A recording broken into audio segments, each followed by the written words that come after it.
I'm Melissa Noble, Managing Director of the Cynthia Woods Mitchell Center for the Arts at the University of Houston.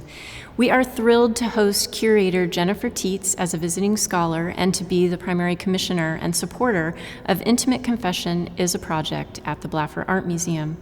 When we think about infrastructure, we think about something that is cold, logistical, objective, that lacks humanity because it needs to be dependable. But with this exhibition, Jennifer is actually looking at the way that infrastructure and intimacy can mirror one another, and that the idea that infrastructure, something that is invisible and embeds itself within structure, can very much be a lens for humanity to live, and the way that we see the human operating within these realms through texture, through materiality, through the body, and through the performance. Intimate Confession is a project, is an exhibition that looks at these two kind of contrasts, both intimacy and infrastructure, through the lens of transmission, intergenerational life, and cultural inheritance. I'd say that cultural inheritance is like the cusp here, or the crux of meaning.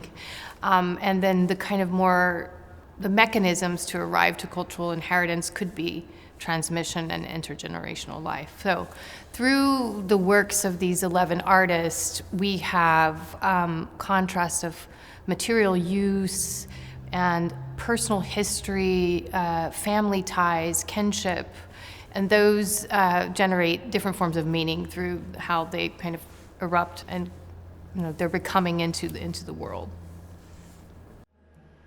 This process brought me into a connection with animism and entanglement. Projecting the different scenes on these holographic screens within the room creates these reflections and diffractions. And so there are new moments when the scenes touch and the glitch becomes further contaminated as it unravels these scenes and allows us to sense our part in them and to continue to move through them and create new temporalities and relationships. When I was researching this show, I came to Houston on several site visits, and the way that I work is more about like an immediate type of research. So I just look at what's happening around me with the architecture, with the sidewalks, with the climate, with all of these things. What I was really drawn to, and what I've actually found pretty exciting now that the work is installed, is just seeing how it's actually participating with this built environment and with people. And when you put them on the ground, people will step on them, they'll be invited to touch it, they'll be invited to explore it in a way that when you're in a museum, you're using different senses. My work, it actually evolved out of just this larger idea of like thinking about this kind of post-human world that I was building and designing. So you see like a lot of reclaimed materials like Bibles and spindles and columns, or like metal parts to machines that I find ways to kind of reframe into memories from my past or my upbringing, or just having even like operating as like a new mechanism in some way. As opposed to the original design or function for the materials.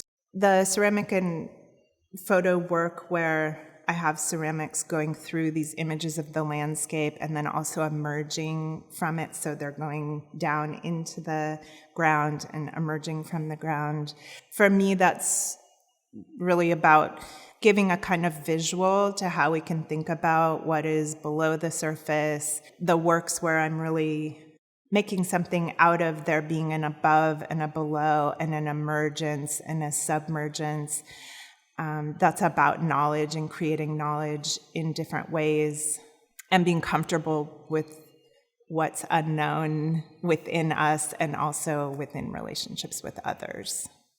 What I really hope that the viewers take away is that they're not only experiencing an exhibition, but they're also connecting art to various other fields of experience and existence.